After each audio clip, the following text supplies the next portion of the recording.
This last weekend, Sony released Kraven the Hunter to theaters, and it's looking like the movie's probably even going to do worse than what we saw from Madam Web. And I don't know what the production budget is for Kraven the Hunter, but I'm assuming it's probably comparable to Madam Web. And if that's the case, then this could be one of Sony's biggest box office bombs of all time. And I think it really just lends more evidence to the idea that people aren't interested in watching these Spider-Man type spin-off movies. We did see some success when it came to Venom because Venom is still a popular character in his own right. But when it comes to these other characters like Kraven the Hunter, Madam Web, or Morbius, they're not really known to general audiences. And that's why I'm thinking a lot of people aren't even choosing to watch them because they don't know that they're associated with Spider-Man. And if they do, they really just don't care about it. And I think Sony is starting to figure that out too because they own the rights to Spider-Man and a lot of those other characters associated with him. They've been trying to make it work and doing their own movies, and it just hasn't worked. So that's why we're getting to the subject of today's video, because apparently there are rumors going around right now where Sony is looking just to sell off Spider-Man because they can't really do anything with him by himself, or at least not to the level that they would want to. And they can't do anything with his secondary characters, so they might as well just try to cash in while they can. Rumors Sony Pictures seriously considered selling Spider-Man IP back to Marvel Studios. Spider-Man, arguably Marvel Comics' most iconic and recognizable character, was off limits to Marvel Studios for many years until an unprecedented deal was struck with Sony Pictures. And that deal basically meant that they could use Spider-Man within the MCU so long as Sony gets a certain cut of that. And then for Spider-Man solo movies, I think most of the revenue from that goes to Sony. They're still counted as Marvel movies within the MCU, but they're Sony produced, so they get a lot of that box office as a result of that. So they do well with Spider-Man when they're working with Marvel, but because of the deal that they reached with Marvel, they can't do anything without Marvel or without the association of the MCU, and that's why they're stuck trying to make something with these secondary characters, and it just hasn't been successful for them. This agreement allowed both studios to share the wall crawler within the MCU, starting with 2016's Captain America Civil War and 2017's Spider-Man Homecoming. As part of the deal, Kevin Feige and former Sony Picture chief Amy Pascal produced the Tom Holland-led Spider-Man films for Sony Pictures, and although it worked out very well for both parties, it did keep Holland's Peter Parker from any Sony projects that aren't officially part of the MCU. We recently learned that the partnership never precluded Sony from using Spider-Man in its movies that didn't bear his name, but there was a feeling within the studio that audiences would not accept Holland's Spidey suddenly popping up in a live-action film that wasn't part of the MCU. And that's why we're able to have Tom Holland do cameos in some of these other movies, because they're not Spider-Man movies, so that's why it's acceptable. But the Sony, like it says here, they didn't want to just do like another Spider-Man universe for Sony with Tom Holland in it as well, because that could be confusing the audiences, where you have Spider-Man movies and sometimes it's part of the MCU, sometimes it's not. And now a lot of people like myself could differentiate between the two, people who actually follow a lot of the stuff going on behind the scenes. But general audiences, I think some of them would be able to get it, but other ones wouldn't, and it probably could be confusing for them. So it's easier just to keep it where it's like, okay, if you're going to do a Spider-Man movie, just those are working with Marvel and it has to be part of the MCU. So you can only make those when Marvel agrees to make them and when they want to put it in the MCU. Sony can't just make the unilateral decision to make a Spider-Man movie with Tom Holland and put it in the MCU. It doesn't really work like that. One thing Sony could do, though, is make a Spider-Man movie, not call it Spider-Man, and just have another actor doing it. Something I've said in the past is make a Spider-Man movie with Tobey Maguire in it. They certainly could do that, and I think it would probably do really well for them if they were to try to go down that route and resurrect Tobey Maguire's Spider-Man and actually do like an older, more mature Peter Parker during kind of the prime of his career, as opposed to what we're just trying to follow Tom Holland. But again, that could be seen as Sony in a way competing with themselves, because they would own the rights to the Tobey Maguire Spider-Man, but they also own the rights to the, or at least they share the rights with the Tom Holland Spider-Man when Marvel decides to do that. So maybe they don't want to compete with themselves, or maybe there's some other stipulations in the contracts that precludes them from doing that. But either way, they haven't gone down that route. They've just been trying to focus on building up their own comic book universe with secondary characters that no one is really that familiar with. And as a result, they've been losing a lot of money, except for Venom. But even then, the success of that isn't offsetting the losses from all their other ones that they've been losing money on.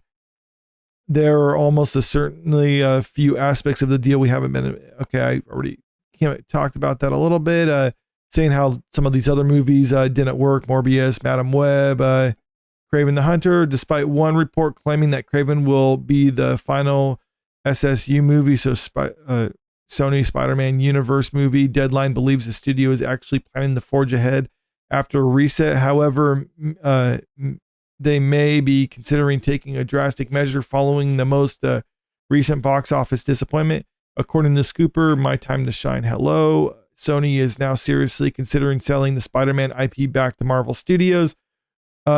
What would this mean for the character? Basically, it would allow Marvel to include Spider-Man in any future projects and develop solo Spidey movie featuring any of the heroes' foes without any involvement from Sony Pictures. And I think that's a large reason why Marvel hasn't been using Spider-Man as much as they could, because we've seen how successful he is, but having to deal with Sony and split revenue with them and other things like that, I think that kind of leads Marvel to not want to lean on him as much as they probably should. But if they just own the rights to him outright, then they might be more willing to do that. But I still don't actually see Sony being selling Spider-Man. Maybe there's some talks happening behind the scenes because they're exploring all options here. Maybe they can think like, okay, we've been losing money on this. Just take a huge payday from selling Spider-Man to Marvel, and then kind of be done with a lot of these comic book movies. We don't have to deal with the headache. So to that end, I can understand it, but I think Sony would be giving up a lot if they did sell Spider-Man outright. Despite the SSU's failings, this deal has been very lucrative for Sony, who stand to rake it in after the upcoming Spider-Man 4 swings into theaters. Yeah, and that's probably going to make over $1 billion, like the last couple Spider-Man movies have made a lot of money because audiences love Spider-Man movies. They've always been successful. So I can't really see them getting rid of him after this. I think Sony would be more inclined to try to retain as much rights to Spider-Man as possible and then just make their own stuff. I don't think they want to get rid of Spider-Man. I think they'd want to just have full control over Spider-Man. And if that means just taking the full ownership of Spider-Man, then using Tom Holland as their Spider-Man and doing their own thing separate from the MCU, I think Sony would rather do that, or retain all control and then bring in a new Spider-Man and have their own Spider-Man universe completely separate of everything Marvel has done before. With this in mind, we're not sure how much stock we put in this rumor, but there's a chance the trades will soon weigh in with an update, so watch that space. Then talking about how Kraven the Hunter failed. And there's also more to it than just a lot of these spin-off movies that we have seen failing. Just taking a look at the numbers of how lucrative Spider-Man has been for Sony. This doesn't have the Tom Holland Spider-Man movies because, like I said, those are shared with Marvel. So it's not reflected on this chart here of their movies, but take a look at these other ones. Into the Spider-Verse, $90 million budget. $374 million across the Spider-Verse, $100 million budget, $681 million. And then they're going to be doing another one within the Miles Morales Spider-Verse franchise.